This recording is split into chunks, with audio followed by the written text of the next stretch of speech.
Assalamualaikum warahmatullahi wabarakatuh.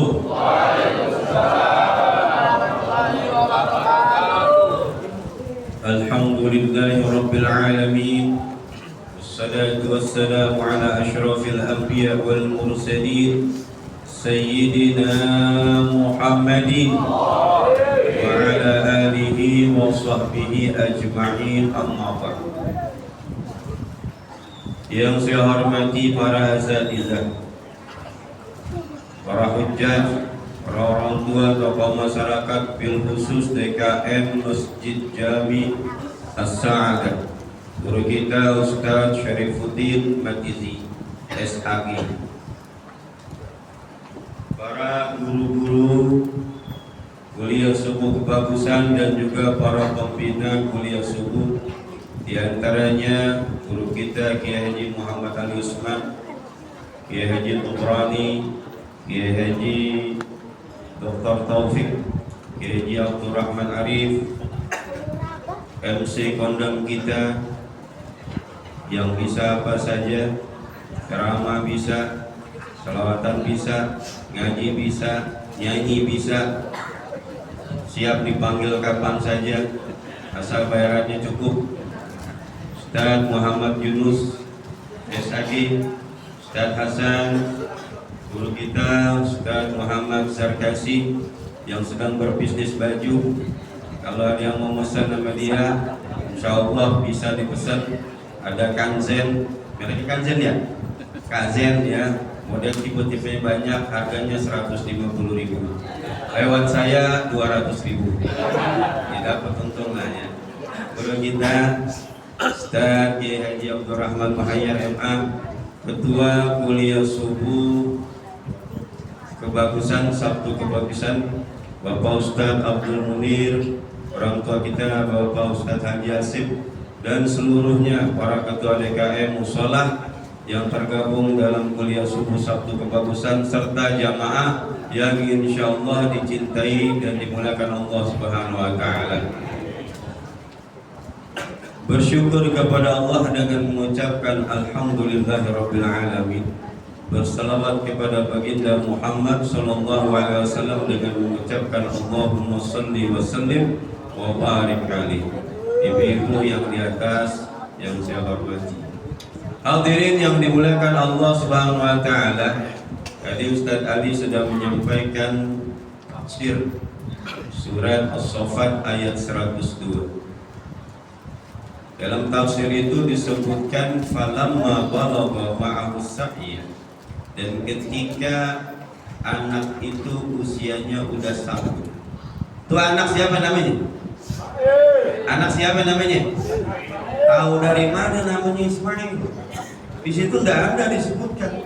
Falamma balagha ma'ahu sa'ya, maka tak kala anak itu berusia sanggup. Anak itunya siapa tuh? Ya. Nabi Ibrahim punya dua anak, ada Ismail, ada Ishak alaihissalam. Para ulama berbeda pendapat berkaitan dengan ini. Ada yang mengatakan Ismail, ada yang mengatakan Ishak. Dalam berbagai tafsir pun demikian. Tafsir Tabari misalnya, dari awal sampai akhir itu pembahasan yang menyebutkan bahwa yang dimaksud ma'ahus sa'ya itu adalah Ishak alaihissalam. An-Nuhas juga begitu menyebutkan bahwa yang dimaksud adalah Ishak alaihissalam. Bahkan di antara sahabat Nabi pun ada yang menyebutkan yang dimaksud adalah Ishak alaihissalam, termasuk Ka'ab al-Ahbar. Begitu juga ada riwayat juga menyebutkan Ibnu Abbas, Ali bin Abi Thalib, termasuk Umar ibn Khattab. Dalam kitab-kitab lain pun disebutkan demikian. Tapi kenapa kita berkeyakinan itu Ismail alaihissalam? Karena dalam kitab tafsir yang lain pun banyak menyebutkan yang dimaksud dalam ayat itu adalah Nabi Ismail alaihissalam, termasuk dalam kitab Safatul Tafasir. Begitu juga dalam kitab Ibnu Katsir. Bahkan Ibnu Katsir mengatakan orang-orang yang mengatakan bahwa itu adalah Ishak alaihissalam telah dipengaruhi oleh kisah-kisah Israiliyat. Karena apa? Karena banyak para sahabat yang masuk Islam saat itu yang dulunya beragama Yahudi, beragama Nasrani. membawa kisah-kisah itu kisah Israiliyah. Lalu bagaimana kita meyakini bahwa itu adalah Ismail alaihissalam? Dalam kitab Tafsir Baydawi dikutip pula dalam kitab Al-Manar, Wahbah Az-Zuhri menyebutkan ada beberapa sebab harus kita akui ini adalah Nabi Ismail alaihissalam. Yang pertama, dalam riwayat Al-Hakim disebutkan, ada hadis menyebutkan, anaknu zabihaini, aku ini, kata Nabi Muhammad, adalah putra dari dua manusia yang dikorbankan. Siapa dua manusia yang dikorbankan? Pertama, nenek moyang Nabi Muhammad, yaitu Nabi Ismail alaihissalam. Yang kedua, bapaknya sendiri, yaitu Abdullah bin Abdul Muttalib. Bapak daripada baginda Muhammad SAW itu pernah dikorbankan, hendak dikorbankan oleh kakeknya Abdul Muttalib. Abdul Muttalib bernazar, kalau seandainya ini saya bisa menggali kembali sumur Zamzam, saya akan korbankan anak laki-laki saya. Dan ternyata nazarnya itu, omongan itu terbukti. Sumur Zamzam mudah untuk digali dan keluar air banyak, maka dia harus mengorbankan anaknya. Anak laki-lakinya ada 10. Dia mau dikorbankan, yang cakep apa yang jelek? Orang cakep semua, hidungnya pada mancung, memang kita ya. Hidungnya mancung semua, keren semua. Kalau ditunjuk, mau nggak dikorbankan? Kira-kira mau nggak? Makanya dengan cara apa? Dikocok. Ketika dikocok, muncullah nama Abdullah bin Abdul Muttalib. Hendak dikorbankan karena kakek baginda Muhammad SAW sayang ini sama Abdullah bin Abdul Muttalib, maka ditebuslah dengan 100 ekor unta. Banyak nggak? Ya. Berapa 1 ekor unta harganya? 1 ekor unta berapa? Kalau 1 ekor sapi mah gampang nanyanya, ya nggak? Iya. 1 ekor unta berapa harganya? 20. Ada yang 50 juta, ada yang 100 juta. Biar hitungnya gampang, anggaplah 100 juta. Maka ditebus itu dengan 100 ekor unta. Kalau dihitung, maka ditebus dengan harga 10 miliar. Banyak kan? Banyak. Di rumah Haji Hasib itu dapat 3 kali ya. Dapat 3. Ditebus. Itu alasan pertama. Alasan kedua, kenapa kita menganggap itu Nabi Ismail alaihissalam? Tafsir Al-Ghabaini menyebutkan, Ishak itu nggak tinggal di Mekah. Yang tinggal di Mekah itu Ismail alaihissalam. Jadi potongnya hewan itu di mana? Di Mekah. Maka sudah pastilah itu adalah Ismail alaihissalam.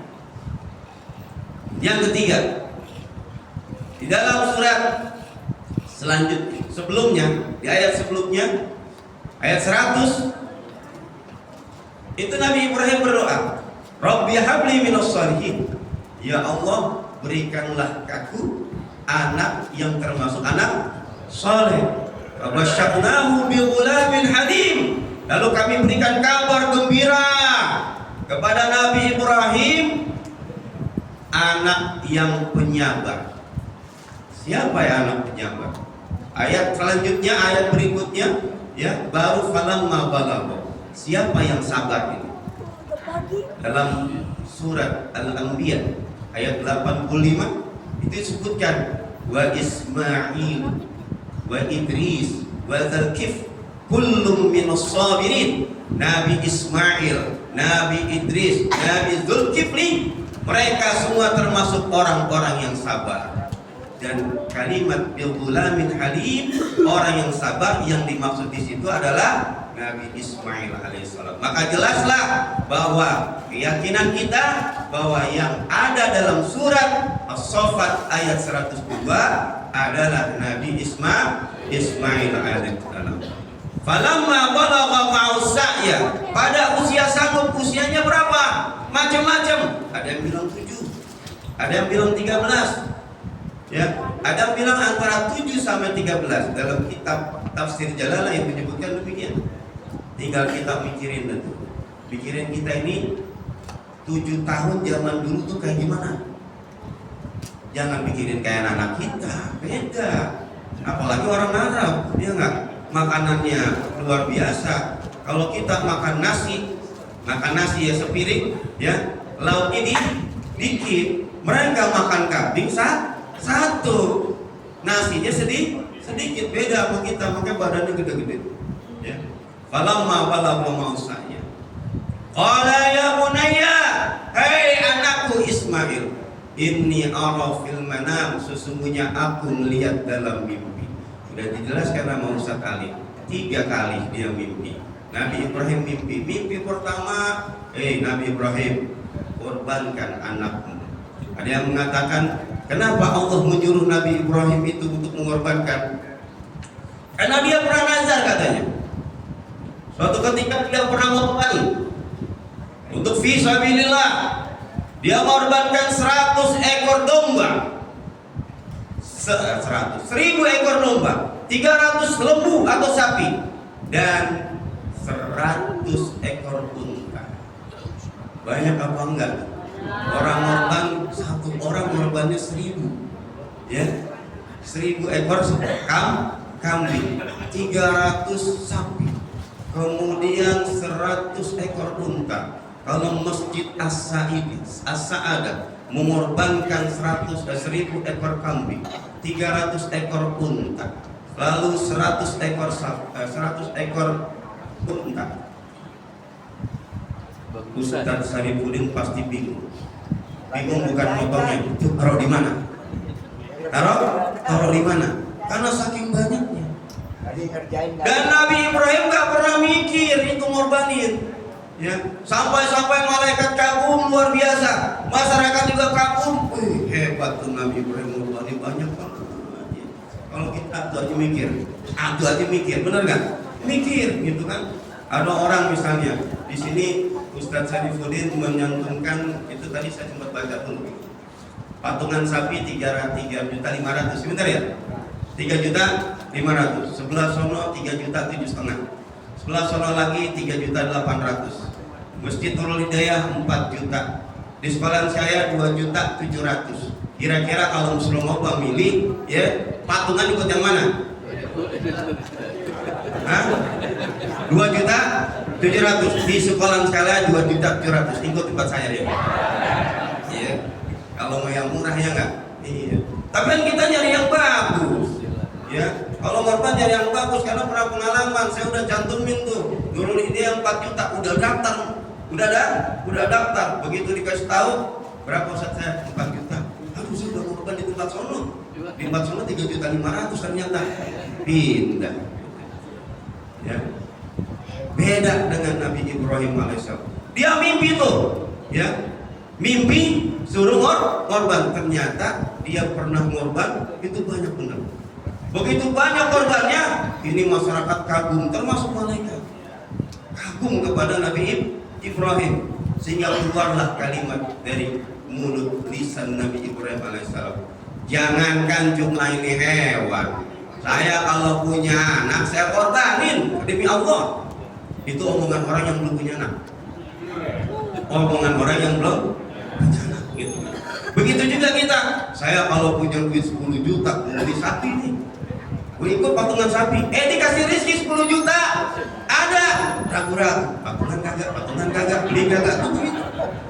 Itu omongan orang yang belum punya begitu. Iya nggak? Benar apa benar? Iya. Makanya tuh omongan kita dijaga. Allah kasih tuh, ya. Udah punya duit 10 juta masih belum ngorban gitu. Kalau saya cuma ingin ngorban dulu kayak ini suruh Kiai Muhammad Ali suruh sampai tentang korban, ya. Kenapa banyak orang yang nggak mau korban, ya? Kenapa? Merasa nggak sanggup, merasa nggak mampu. Kalau saya tanya mazhabnya siapa nih semuanya? Mazhabnya Syafi'i apa bukan? Mazhabnya Syafi'i apa bukan? Mau ikut mazhab Syafi'i apa kagak? Mau ngikutin mazhab Syafi'i apa kagak? Mazhab Syafi'i menyebutkan orang yang disebut mampu berkorban adalah orang yang bisa memberikan makan kepada ahlinya, tanggungannya itu 4 hari. Pertama hari nahar, kedua hari tasrik 11, 12, 13. Kalau itu cukup, kemudian masih ada duit sisanya lebih dan bisa buat beli 1 ekor kambing, maka dianggap mampu. Lu hitung dah tuh duit berapa? Ya, kalau masih ada kira-kira 3.500.000 setelah membiayai 4 hari itu, maka disebut mampu berkorban. Wah, 3.500.000 gede juga ya. Saat saya tunggakan apa? Kontrakan saya belum bayar, anak saya sekolah di sekolah swasta, mana kelas 9 lagi, kelas 12 belum bayar semuanya. Nah, emang nyari begitu ya, kita hitung-hitungan memang ya, hitung-hitungan.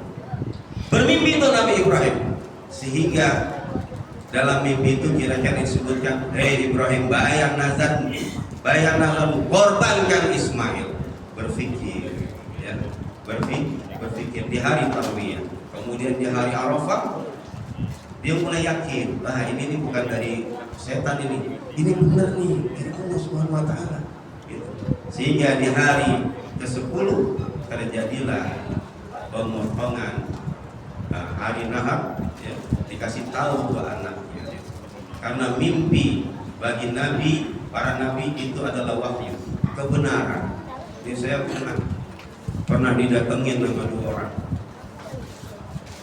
Satu orang anak muda, satu orang tua, masih keluarga saya. Saya itu masih marak-maraknya yang namanya nabi palsu. Nabi palsu. Ini 2 orang datang ke rumah saya, pengen ngajak saya ikut. Ya, dialoglah saya dengan mereka, dengan 2 orang itu. Kira-kira hampir 3-4 jam. Ya. Anak muda itu kalau bilang pintarnya. Kita ngomong ini ayatnya tahu, ngomong itu ayatnya tahu, ngomong itu ayatnya tahu. Dan dia sebutkan surat ini, ayat ini, surat ini, ayat ini. Wah, hampir saya ini kalau dialog sama ini. Akhirnya saya tanya sama dia. Nabi saya, Baginda Muhammad SAW, ketika menerima wahyu itu ada ayat Al-Quran yang turun. Bunyinya Iqra bismi rabbikal ladzi. Saya tanya, Nabi ayatnya ada enggak? Bagaimana dia memperoleh wahyu? Kata dia, Nabi saya memperoleh wahyu itu lewat mimpi.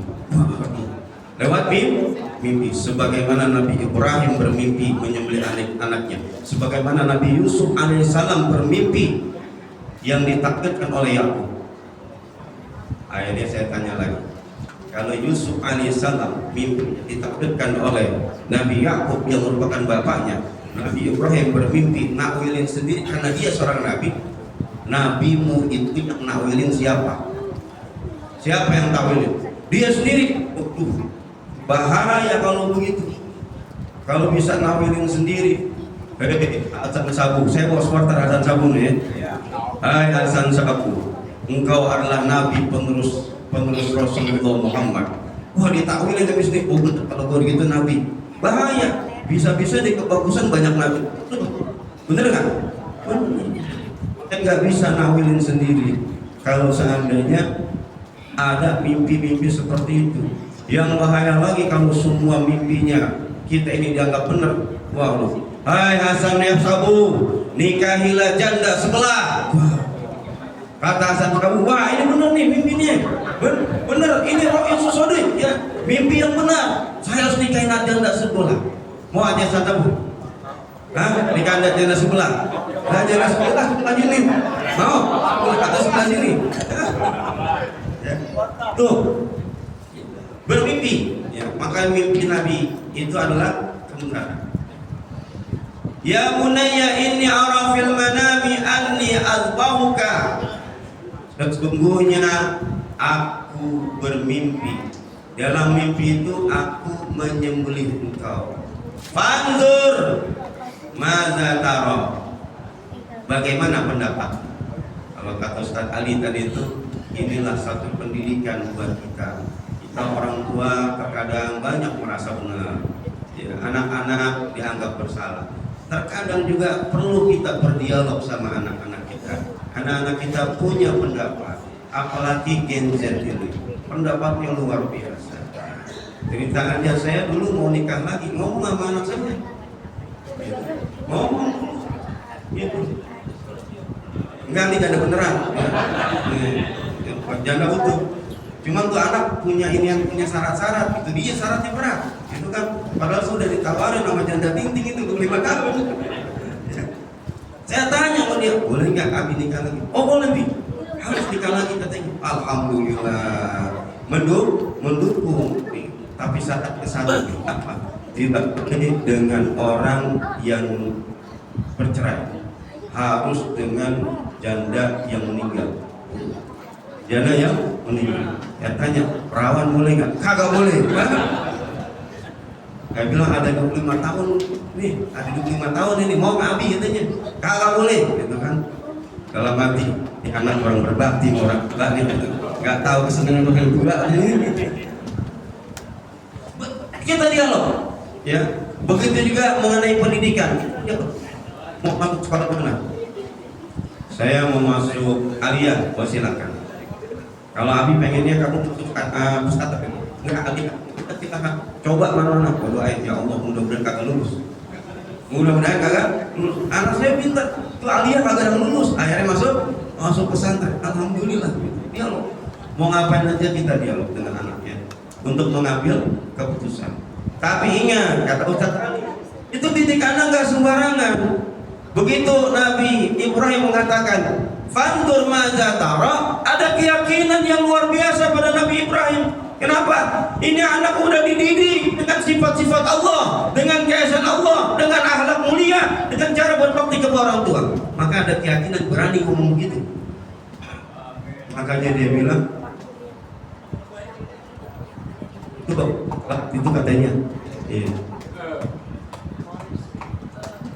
Ya abatim al, ma'atumar. Bapakku, kerjakan, jangan ragu-ragu. Insya Allah engkau akan mendapatiku menjadi orang-orang yang sabar, sehingga terjadilah pengorbanan Nabi Ismail alaihissalam. Yang sebenarnya itu sejarah itu harus kita praktekkan di sini agar kita bisa mengorbankan satu ekor kambing atau patungan, mengorbankan Ismail kita.